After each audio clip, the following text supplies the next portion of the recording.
Menteri Perencanaan Pembangunan Nasional (PPN) atau Kepala Bappenas mengatakan, pemerintah bakal menjadikan ibu kota baru Indonesia di Kabupaten Penajam Pasir Utara dan Kutai Kartanegara, Kalimantan Timur menjadi ikon dunia.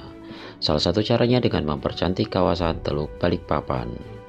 Teluk Balikpapan dipilih karena Indonesia merupakan negara maritim.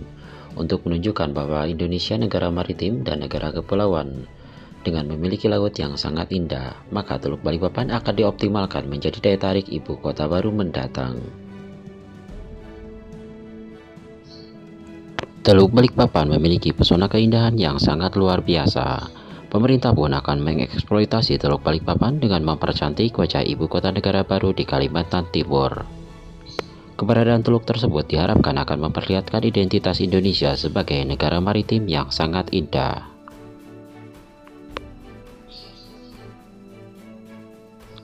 Presiden meyakini Teluk Balikpapan ini akan memiliki keindahan tersendiri dan bisa menjadi ikon ibu kota baru mendatang. Sekedar informasi, Presiden Joko Widodo telah memutuskan lokasi ibu kota baru di Kabupaten Penajam Pasir Utara dan Kabupaten Kutai Kartanegara, Kalimantan Timur. Pembangunan dan pemindahan ibu kota akan dilakukan dalam 2 tahap. Tahap pertama yakni pembangunan lahan seluas 6.000 hektar di Penajam Pasir Utara, yaitu tepatnya di kawasan Sepaku. Di sana akan dibangun distrik pemerintahan yang diharapkan rampung pada 2024. Istana Kepresidenan dan gedung aparatur sipil negara akan menjadi bangunan pertama pemerintahan yang berdiri di Penajam Pasir Utara. Pada tahap kedua yaitu pembangunan berbagai jenis pendukung aktivitas ibu kota baru, lokasinya di Kabupaten Kutai Kartanegara, dengan luasan lahan mencapai 40.000 hektar. Hal tersebut juga meliputi kawasan Bukit Soeharto. Kementerian PPN atau Bappenas juga telah menetapkan McKinsey Indonesia sebagai konsultan dalam membangun kajian pendalaman pra-master plan lokasi pemindahan ibu kota baru Indonesia.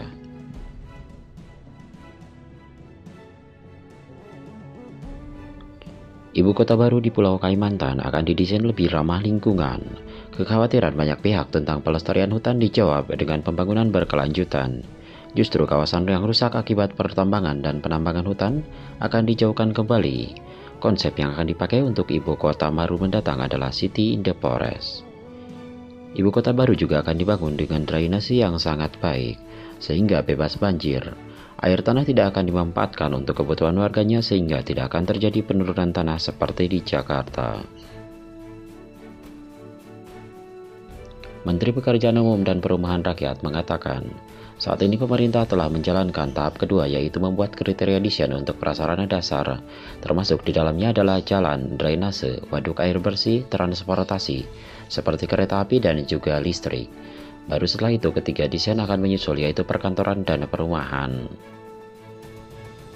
Proses pembangunan tidak akan menunggu hingga semua rancangan selesai. Jalan akan menjadi proyek pertama untuk membuka akses ke seluruh kawasan ibu kota baru nantinya. Untuk proses awal diproyeksikan selesai dalam waktu 4 tahun mendatang, maka anggaran juga akan dibagi bebannya untuk tahun depan. Diperkirakan hanya dibutuhkan dana sekitar 20% untuk anggaran pembangunan sarana dasar. Pada tahap awal, pemerintah akan mengelola lahan seluas 40.000 hektar dari 180.000 hektar yang disiapkan. Lahan awal tersebut bisa menampung seluruh bangunan utama yang dibutuhkan untuk pemerintahan tahap awal.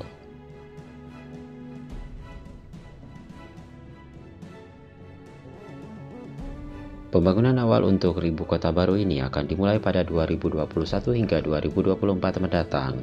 Dalam tahun-tahun pertama ini akan dilakukan pembangunan gedung pemerintahan, kantor-kantor pejabat negara, termasuk di dalamnya taman budaya dan botanical garden sebagai zona hijau.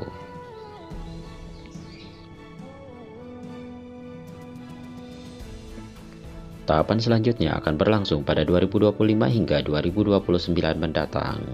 Luas wilayah ibu kota baru pada 2029 diperkirakan bakal berkembang menjadi 40.000 hektar. Pada tahap kedua ini mulai dilakukan pembangunan rumah bagi aparatur sipil negara, TNI dan Polri, fasilitas pendidikan dan kesehatan, hingga sport center. Kemudian tentu fasilitas penunjang lainnya dan dari diskusi dan permintaan dari TNI terutama untuk membangun military base baik darat, laut, udara di sekitar kawasan ibu kota baru.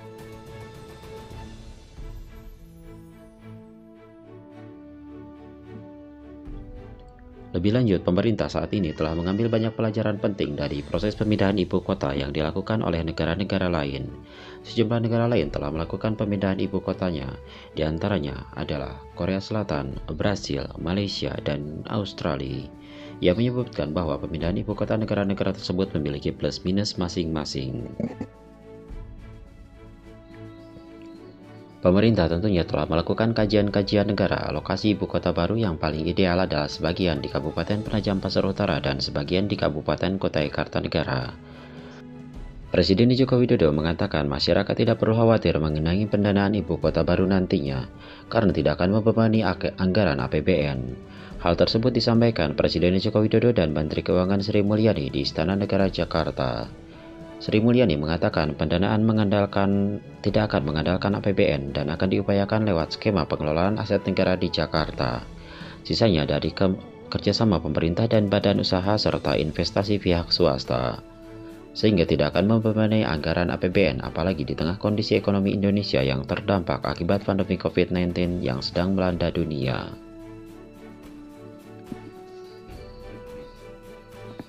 Presiden Joko Widodo memperkirakan anggaran pemerintah yang keluar untuk membangun ibu kota baru tidak mencapai lebih dari 100 triliun. Karena itu Presiden Jokowi meminta jajarannya untuk menghitung detail biaya pembangunan untuk ibu kota baru mendatang. Dalam rapat terbatas dengan topik lanjutan persiapan pemindahan ibu kota yang dihadiri oleh Wakil Presiden Ma'ruf Amin serta Menteri Kabinet Indonesia Maju, Presiden Joko Widodo memberikan sejumlah arahan kepada jajaran pemerintahannya.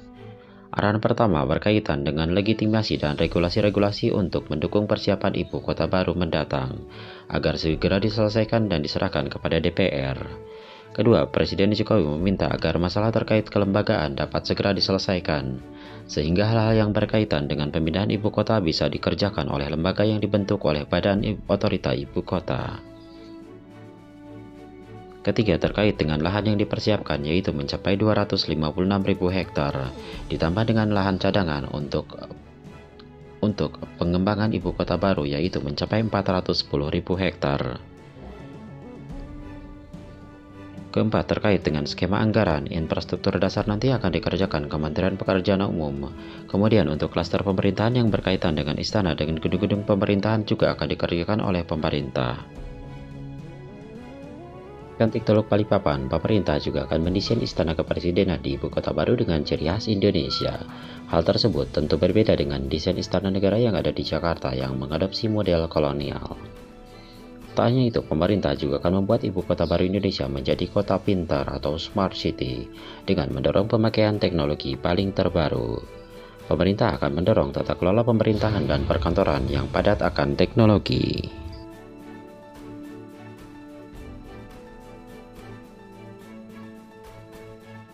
Lebih lanjut, Kepala Bappenas menjelaskan pemindahan ibu kota baru dijamin tidak mengalami kendala dari segi pertanahan.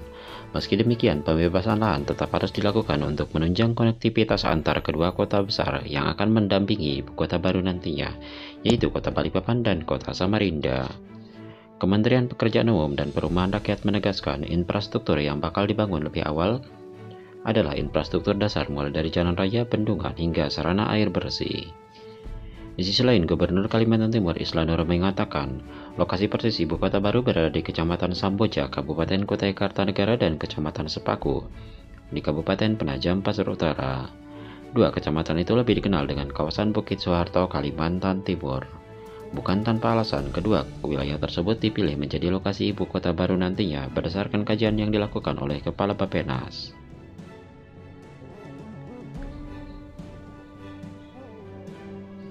Lebih lanjut, Gubernur Kalimantan Timur menjelaskan kawasan Bukit Soeharto itu adalah kawasan bukit produksi, hutan lindung, dan sebagian digunakan untuk hutan riset. Kemudian di selatannya adalah nama kawasan konservasi yaitu kepengembangan dan kepentingan orang hutan. Lahan yang akan digunakan untuk pembangunan ibu kota pastinya memakai lahan hutan industri, bukan hutan lindung. Isran menjelaskan pemindahan ibu kota ke Kaltim akan berdampak positif ke Pulau Kalimantan lainnya. Gubernur Kalimantan Timur juga menjelaskan, pihaknya sudah menyiapkan lahan seluas 366.000 hektar untuk menopang kebutuhan ibu kota baru di Penajam Pasar Utara dan Kabupaten Kutai Kartanegara. Pihaknya kini tengah menyiapkan payung hukum karena ibu kota baru akan digunakan dalam jangka waktu yang lama. Adapun dari sisi kemasyarakatan, di Kalimantan Timur tidak didominasi oleh masyarakat lokal. Jumlahnya sangat sedikit di daerah pedalaman. Kebanyakan penduduk dari berbagai wilayah di Indonesia, seperti Jawa, Sulawesi, Kutai, Banjar, Dayak, dan lain-lainnya. Dari seluruh penjuru Indonesia, masyarakat di Kaltim sangat heterogen dan siap menerima perubahan untuk masa depan yang lebih baik.